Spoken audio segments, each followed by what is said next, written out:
Oke, apa kabar sobat-sobatku sekalian? Semoga kalian dalam keadaan baik-baik aja.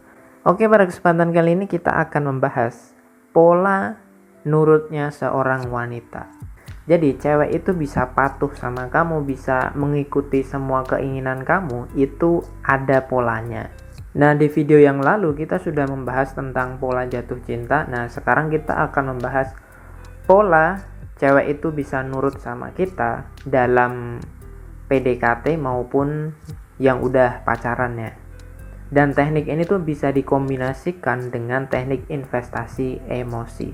Kalau kalian belum tahu apa itu teknik investasi emosi, silahkan tonton videonya di link deskripsi. Oke, jadi gue akan jelaskan seperti ini. Cewek itu bisa menuruti kemauan kita atau bisa patuh sama kita itu karena ada sebabnya. Misalkan ya, sebabnya adalah karena satu, kita lebih hebat daripada cewek. Lebih hebat di sini tuh maksudnya lebih dominan, lebih percaya diri, lebih punya prestasi. Intinya cewek memandang kita itu lebih tinggi, dan ini hal yang wajar gitu. Kenapa? Karena kalau kamu nggak dipandang lebih hebat sama cewek, cewek nggak akan mau sama kamu. Kenapa? Karena cewek itu butuh laki-laki yang keren, yang hebat, yang kuat gitu. Istilahnya laki-laki ini bisa menghidupi keluarganya nanti kalau misalkan kalian mau berkeluarga. Intinya cewek itu nggak mau deket-deket sama cowok yang lemah. Cewek hanya mau nurut sama cowok yang menurutnya itu cowok kuat. Dan kalian juga harus memahami bahwa preferensi wanita itu beda-beda. Bisa jadi kamu itu dianggap kuat oleh wanita ini, bisa jadi kamu dianggap lemah oleh wanita ini. Tergantung juga tingkat wanita tersebut. Dalam artian cewek ini cewek yang berkualitas, cewek yang high class, atau cewek yang seperti apa. Jadi kalau kamu milih cewek pun, kamu juga harus sesuaikan dengan kebutuhan dan juga kelas kamu atau level kamu itu ada di mana.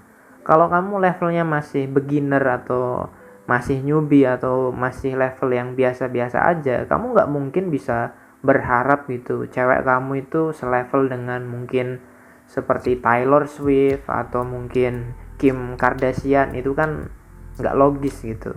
Meskipun itu masuk akal, tapi kan itu terlalu jauh gitu perbandingannya. Coba aja kamu itu sesuaikan dengan level kamu. Sekarang nih kamu tuh levelnya ada di mana. Nah, kamu sesuaikan cewek kamu tuh menurut kamu levelnya kamu nih sekarang di mana. Carilah cewek yang selevel sama kamu atau yang sesuai dengan kebutuhan kamu.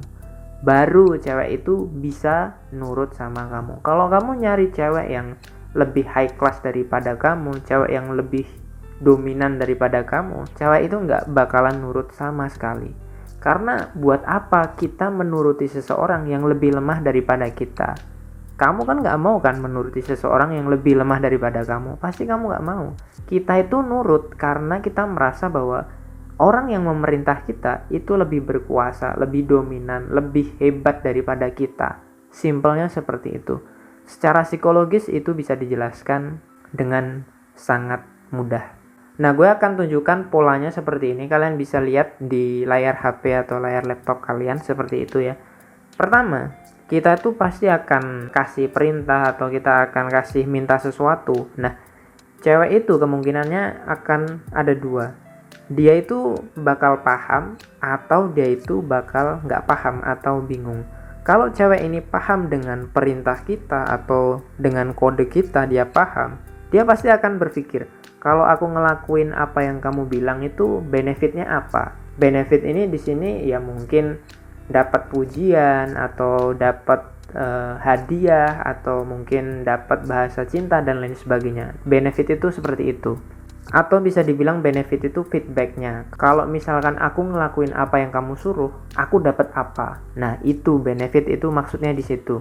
Nah, kalau cewek udah paham, oh ternyata kalau aku ngelakuin apa yang kamu suruh, aku akan mendapatkan bahasa cinta, aku akan mendapatkan kasih sayang, aku akan mendapatkan pujian. Akhirnya cewek ini mau nurut sama kamu.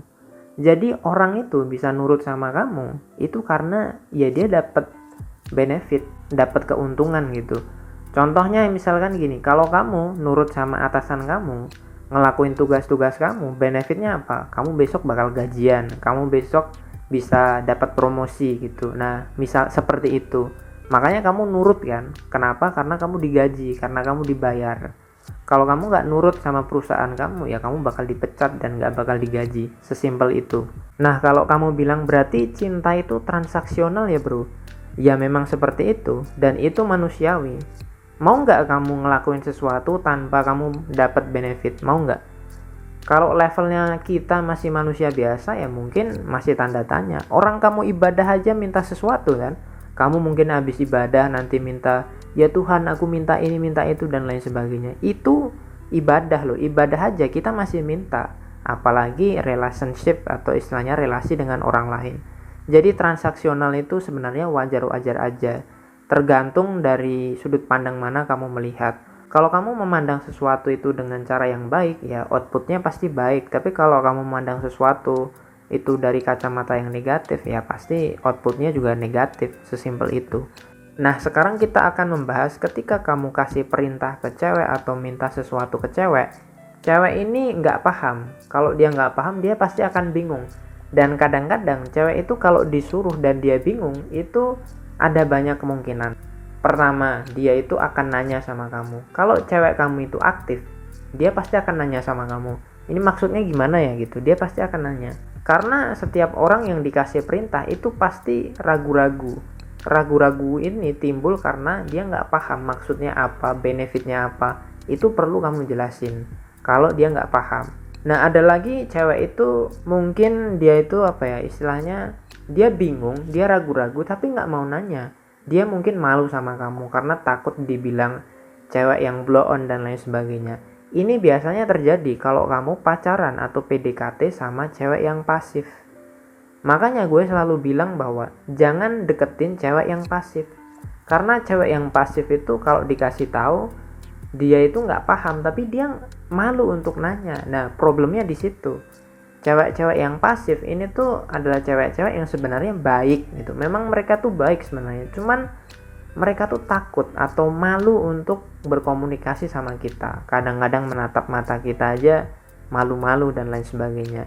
Mungkin banyak orang berpikir kalau cewek pemalu itu bagus. Kalian belum tahu aja. Coba kalian pacaran sama cewek pemalu. Kalian pasti bakal ribet sendiri. Kenapa? Karena ketika cewek ini nggak paham, dia itu nggak mau nanya. Bukan karena gengsi, tapi karena dia malu. Gue bisa ngomong seperti ini, ya karena gue pengalaman. Dan pengalaman gue ini, gue sampaikan sama temen gue, sama mentor gue. Dan mereka juga punya pengalaman yang sama. Akhirnya gue tarik kesimpulan, dan gue konfirmasikan juga sama ilmu psikologi. Oh, ternyata memang bener. Ada tipe-tipe orang atau tipe cewek yang memang dia itu pasif. Cewek yang pasif itu ya memang seperti itu, dia susah inisiatif, susah ngeblend sama kita. Dan menurut gue cewek seperti itu nggak asik. Ya mungkin bagus gitu karena cewek ini nggak bakal aneh-aneh, tapi kalau cewek pasif itu serius menurut gue ya ini nggak enak banget. Tapi kan preferensi cewek kita kan pasti beda-beda. Nah, gue cuma bilang aja pengalaman gue itu seperti itu. Dan ketika kamu jelaskan dengan cara yang detail, itu belum tentu dia juga mau ngelakuin bro. Nah itulah susahnya kalau kamu ketemu sama cewek yang pasif. Kamu harus jelasin berulang-ulang kali, tapi pas kamu jelasin belum tentu dia mau ngelakuin. Jadi effort kamu terlalu banyak. Kamu bakalan capek dan buang-buang waktu sama cewek yang seperti ini. Beda cerita kalau sama cewek yang aktif. Cewek yang aktif mungkin dia bingung, kita jelasin 1-2 kali, dia pasti akan paham. Kadang dia sendiri yang inisiatif untuk bertanya, ini maksudnya apa? So, gue akan rekap sekali lagi. Kalau kalian pengen cewek kalian itu nurut sama kalian, yang harus kalian lakukan adalah kalian memahami pola cewek nurut. Pertama, kalau kalian memerintahkan sesuatu ke cewek, pastikan dia itu paham apa perintahnya, apa kodenya, apa yang kalian mau itu harus kalian komunikasikan sejelas mungkin. Setelah itu, kalian juga harus menjelaskan apa benefitnya. Misalkan, kalau kamu ngelakuin apa yang aku suruh, nanti kamu akan dapat ini. Tapi benefit ini atau hadiah ini, hadiah yang wajar, bukan hadiah yang harus dikasih cincin atau apa, bukan. Tapi semisal kayak kita kasih bahasa cinta, kita kasih pujian, kita kasih apresiasi. Besok kita akan membahas secara detail. Setelah itu, baru dia itu nurut. Jadi polanya adalah yang pertama, kamu kasih perintah, Yang kedua, pastikan dia paham. Yang ketiga, kamu jelaskan benefitnya, baru dia itu nurut sama kamu. Semoga bermanfaat dan semangat terus.